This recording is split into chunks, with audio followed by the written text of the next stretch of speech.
ब्रह्मा जी ने एक बार सभा का आयोजन किया। उस सभा में सभी देवी देवताओं ऋषिगणों को बुलाया गया और उसमें एक प्रश्न उठा कि 3 लोक 14 भवन के सबसे महत्वपूर्ण वस्तु क्या है, यानी कि सबसे कीमती, सबने अपना अपना उत्तर दिया। किसी ने कहा सोना, किसी ने कहा चांदी, किसी ने कहा हीरा, किसी ने कहा महल।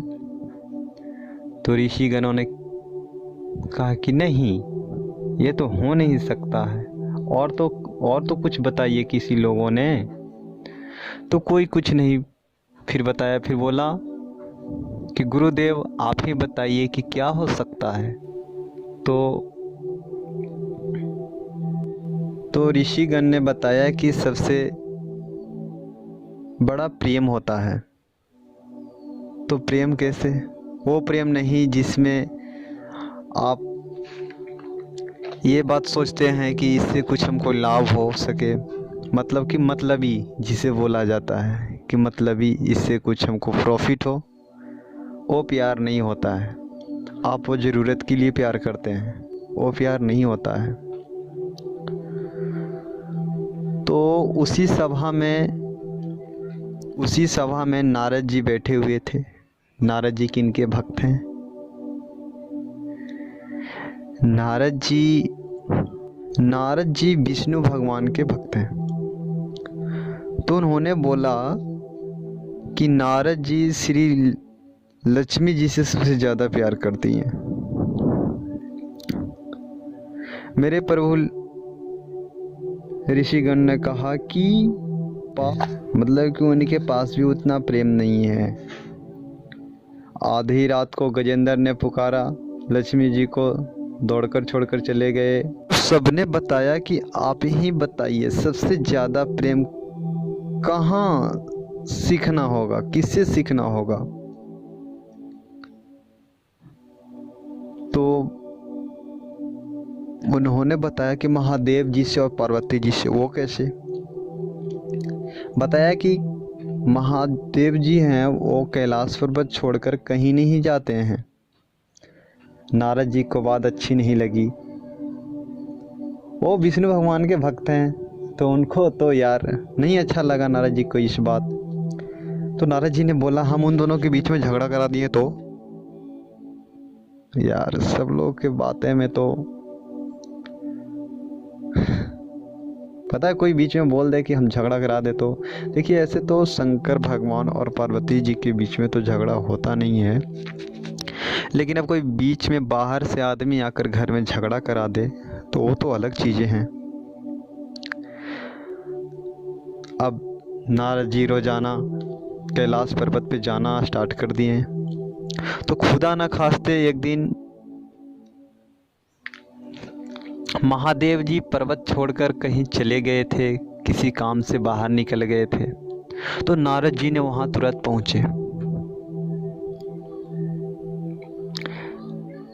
वहां गए, माता पार्वती को प्रणाम किया, बोला कि मुझे बाबा से मिलना है। तो पार्वती जी ने बोला कि क्या बात है, बोलिए, आज बहुत दिन पे कहाँ से चले आए हैं, कैसे चले आए हैं यहाँ? बोला कि मुझे बाबा से कुछ ज़रूरी पड़ गया है, मुझे उनसे कुछ बातें करना है। तो पार्वती जी ने बोले कि क्या काम है, बताइए मुझे, वो बाबा आएंगे तो हम उनको बता देंगे, वो हमसे किसी प्रकार का कोई बात छिपाते नहीं हैं। तो उन्होंने कहा कि नहीं, ये गोपनीय बातें हैं, हमको और बाबा के बीच में ही बात कहा जा सकता है, किसी से बातें कहने लायक नहीं है। तो पार्वती जी ने भी सोचा कि कौन सी बातें हैं जो हमसे बता नहीं सकते हैं।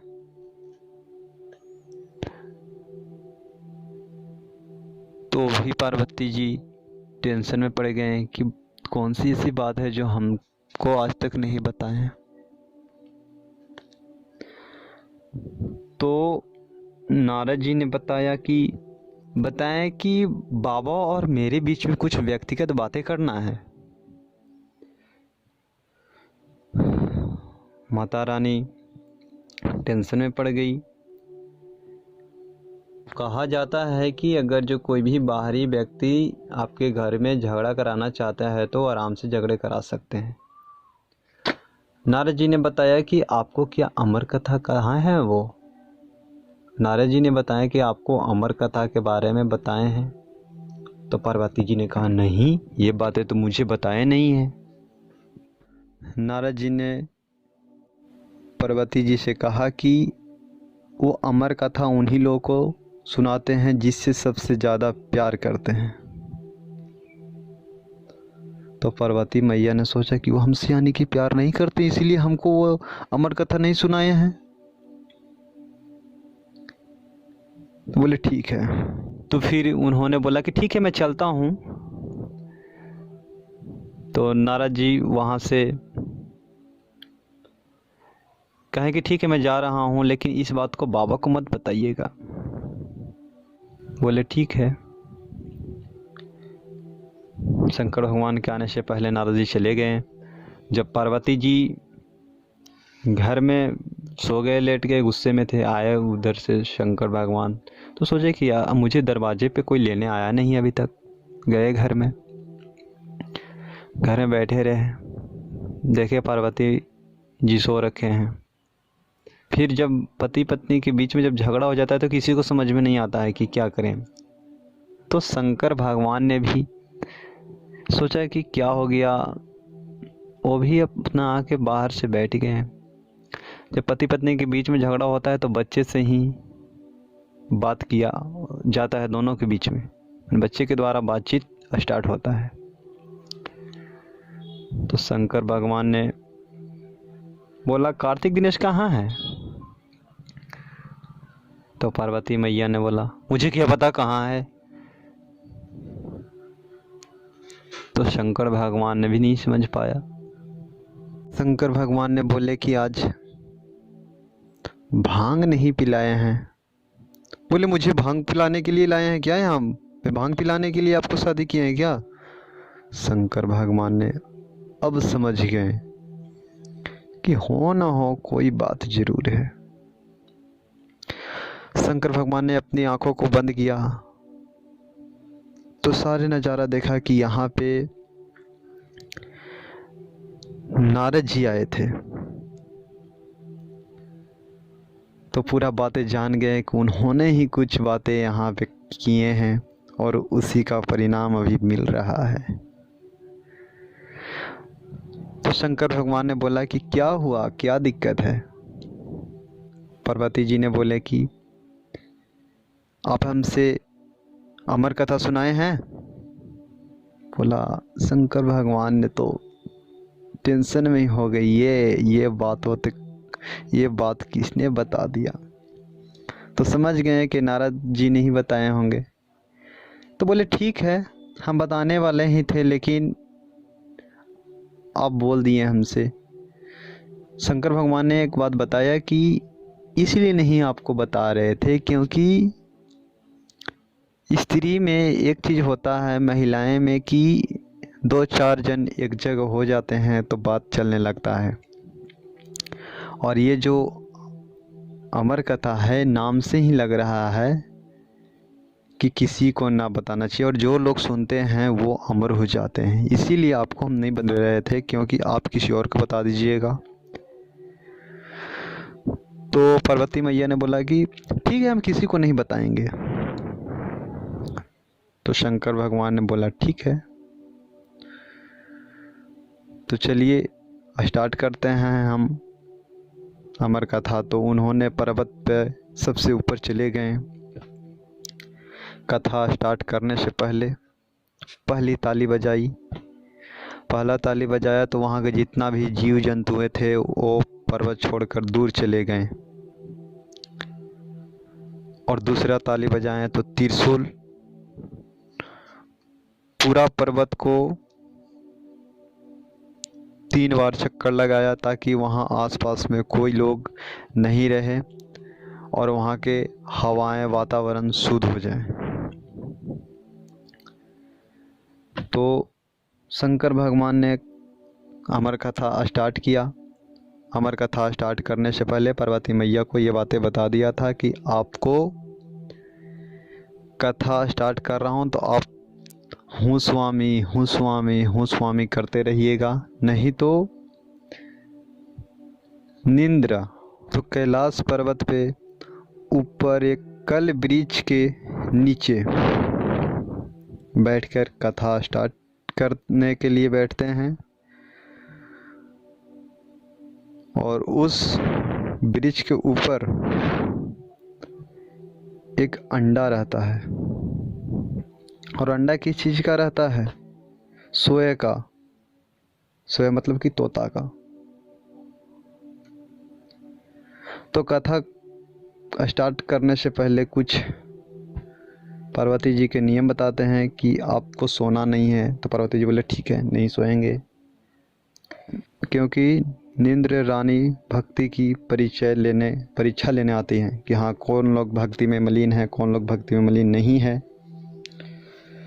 तो निंद्र रानी को बता दिए थे शंकर भगवान पार्वती जी को कि निंद्र रानी भी घूमते रहती है, इसीलिए आप कहीं भी मन भटकाओगे तो आपको नींद रानी अपने गोद में ले लेकर सुना लेंगी, ठीक है। तो उस कल वृक्ष के नीचे कथा स्टार्ट करते हैं शंकर भगवान, और माता रानी हूँ स्वामी कुछ देरी करती है। उसके बाद में माता रानी का दिमाग भटक जाता है, तो निंद्र रानी भक्ति की परीक्षा लेते रहती है कि कौन लोग भक्ति में मलीन है, कौन लोग नहीं है लीन। तो माता रानी किसी प्रकार के सो जाती है और शंकर भगवान आंख बंद करके कथा स्टार्ट करते पूरा सुनाते हैं कथा। उसके बाद में मैया पार्वती को नींद आ जाती है। तो उस पेड़ पे जो वो अंडा था वो तोता का अंडा था, उस अंडा फूट जाता है गिरकर और उसमें से तोते के बच्चा निकलता है। तो बहुत देर से देखते रहता है कि माता रानी हूँ स्वामी कर रहे हैं और शंकर भगवान बोले जा रहे हैं। तो तोता में एक खासियत देखते हैं कि उस तोता को आप बार बार किसी बात को बताइएगा ना, बार बार बताइएगा ना, तो उस तोता को बोलने के लिए आ जाएगा, सीख जाता है कि हमको क्या बोल रहा है। बहुत तेज माइंड का होता है। आपके घर में भी तोता होगा तो आप लोग भी उसे देखते होंगे कि हाँ बोलते हैं, तो उसको बहुत जल्दी पकड़ लेता है। तो माता रानी सो गई, तो उस तोता हूँ स्वामी करते चला गया। तो बीच में शंकर भगवान ने अपनी आंखें खोला तो देखा कि ये तो सो गई, कुछ बातें पूछने के लिए कि हाँ आपको कैसा लग रहा है। तो शंकर भगवान को गुस्सा आ गया कि अरे ये तो सो गई थी, पर ये हूँ स्वामी कौन कर रहा था। क्योंकि इस कथा को जो सुनता है वो अमर हो जाता है। तो क्या बताएं, फिर उसके बाद में देखे पेड़ के ऊपर तो ये पक्षी सुन रहा था, वही हूँ स्वामी बोल रहा था। तो शंकर भगवान ने गुस्से से अपना त्रिशूल उठाए और बोले कि इसको तो हम जान मार देंगे, क्योंकि ये अमर हो जाएगा, हमारा कथा इन्होंने सुन लिया।